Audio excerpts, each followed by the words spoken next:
की भूमि एक ऐसी भूमि है जहाँ बैद्यनाथ भगवान विराजमान है, देवघर में वो भूमि ही धन्य है। वहाँ आज महाशिवरात्रि के दिन बड़ा मेला लगता है और खुद है वैद्य नाम से बागेश्वर नाथ किया और एकदम चली रहा था। हमारे परिवार के रूप में श्री गोविंद मेहराजा जी और श्री उनके दामाद ललित जो बहुत बैठे में चर्चा करते हैं, कभी कुछ कभी बात करते हैं।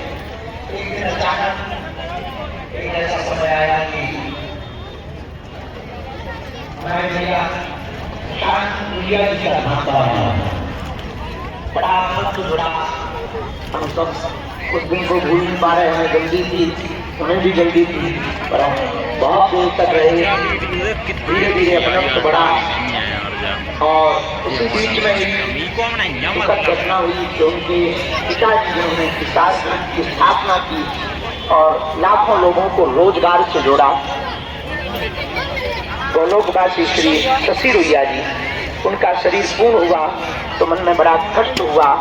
हमने फिर आपको कहा कि अब हम चाहते हैं इस बेटियों के महामहोत्सव में आपके पिताजी के निमित्त कुछ और तो हम ज्यादा कर नहीं पाएंगे, पर भगवान से प्रार्थना इन बेटियों के माध्यम से कर पाएंगे।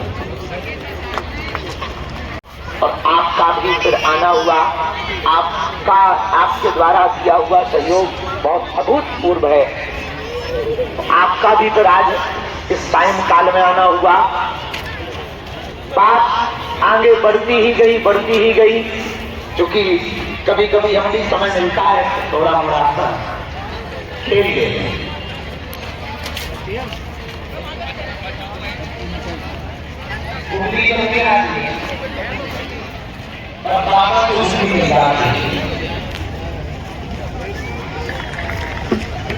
चले जाएंगे जाते हैं और कई बार दुश्मनों की पहली बार बनने वाली है। और हमने सोचा कि इसके काम भी चलेगा, कुछ करना पड़ेगा। तो हमने सोचा अगर खुदों को छोड़ना पड़ने वाले नहीं आना तो क्या होगा, एक अपना साथ पड़ने वाला आना चाहिए। तो बातों में अगर विस्फोट करना है तो हम करेंगे, लेकिन क्रिकेट के मैदान में लोग करेंगे, हम फिर से बना देंगे किसी को। और तब तक हमारी मुलाकात पहले जी के घर पर, जिन्होंने एक समय पर पूरे भारत को और उसकी बात नहीं देना चाहेंगे। भारत के लोगों को एक बात याद रखो, हिंदुओं के मंदिरों से, हिंदुओं के कड़ाई से, दान पीढ़ियों के रुपयों से, हिंदुओं की बेटियों का घर बनाया जाएगा तो भारत की जो मंदिर देंगे।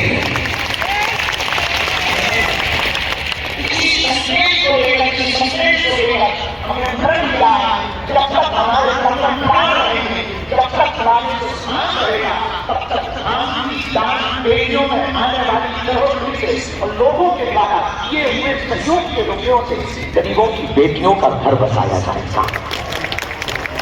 तो भगवान की कृपा है, थोड़ी थोड़ी सब लोग मदद कर देते हैं और इतना विशाल काय हर वर्ष आयोजन निर्विघ्न संपन्न हो जाता है। और इसमें हमारी कोई भूमिका नहीं। आप ये भी विचार मत करना कि हम कर रहे हैं, हम माध्यम हैं, करवा बालाजी रहे और सब लोग जुड़ मिलकर के कर रहे हैं। पूरा बागेश्वर परिवार जुड़ मिलकर कर रहा है। गांव को तैयारी 3-3 महीने पहले से चलने शुरू हो जाती हैं। मंडप बनने की तैयारी, भंडारे की तैयारी, टेंट की तैयारी, फार्म जमा होने की तैयारी, तो उस पर सर्वे होता है। फिर एक एक सामान चेक किया जाता है, कौन सी कंपनी का आएगा, double bed, sofa, LED TV, press, kitchen set, gas, चूल्हा, सिलेंडर। और इतना ही नहीं, उन बेटियों के लिए एक एक सोने की नाक की कील, पायल, बिछिया, बाल मुकुंद जी, और एक एक सिलाई मशीन, एक एक मिक्सी मशीन, और उन बेटियों को आत्मनिर्भर बनाने के लिए एक एक आटा चक्की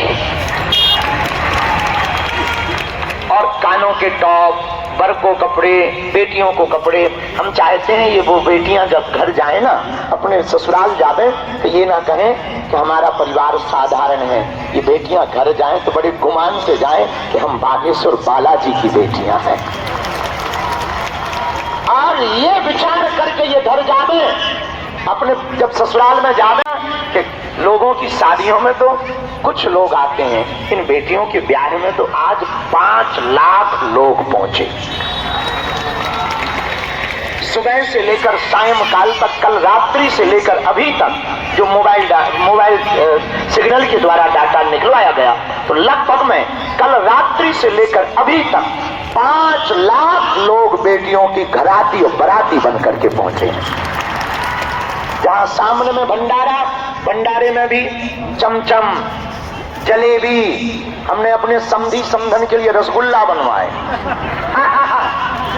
कड़ी, रबड़ी, रबड़ी भी थी, सबों के लिए हमने रबड़ी भी बनवाई, क्योंकि हम तो हाथ की तो है और हाथ लगा है कि आपकी 251 सबसे पसंद वो जमात में आया बहुत पसंद है। सबके आने के बाद हमारी बेटियों को खूब आशीर्वाद मिले और पूरे देश को भी यही कहना चाहते हैं, हमने जो के बाद होगा आपसे सामना है। नारायण मंदिर में तो है, पर अगर नारायण को तुम्हें प्रत्यक्ष देखना है तो तुम नर सेवा करना प्रारंभ करो। अगर तुम नर में भगवान को नहीं देख पाए, मनुष्यों में भगवान को नहीं देख पाए, तो मंदिर में का भगवान तुमको दिखना कठिन है। अगर तुम जगत में परमात्मा को नहीं देख पाए तो जगदीश का दिख पाना तुम्हारे लिए कठिन है। इसलिए हमें लगता है भगवान का मिलने का सबसे सरल रास्ता यही है, जिसकी जितनी सामर्थ्यता हो।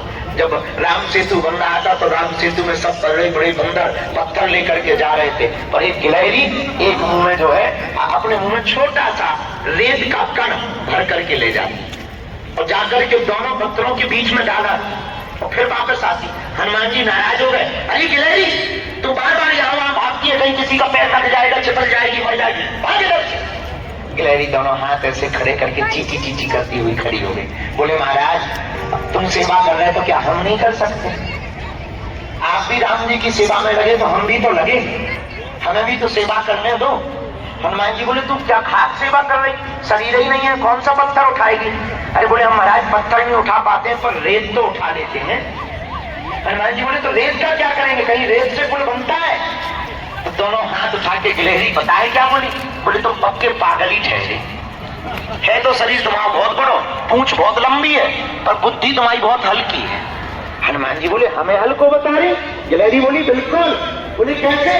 गिलहरी कही कि महाराज जब आपको बना रहे दो पत्थर जोड़ रहे, दोनों पत्थरों के बीच में एक छोटा सा स्पेस रह जाता है, छोटी जगह रह जाती है।